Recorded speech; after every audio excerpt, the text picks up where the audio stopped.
Alors, voyons voir ce qui change dans la vie de tous les jours. Le texte final, c'est un peu un patchwork, un assemblage de plein de choses. On y trouve des virages politiques majeurs, de nouvelles taxes, des dépenses bien ciblées.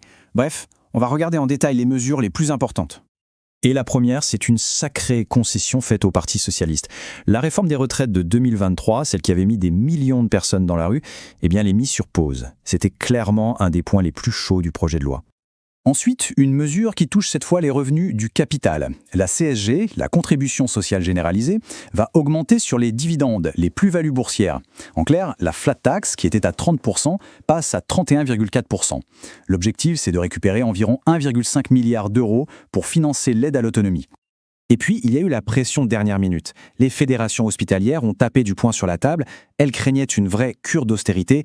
Résultat, le gouvernement a lâché du lest et a accepté d'augmenter de 3% l'objectif des dépenses d'assurance maladie, l'ONDAM, un chiffre qu'ils ont qualifié de minimum vital pour que le système tienne debout.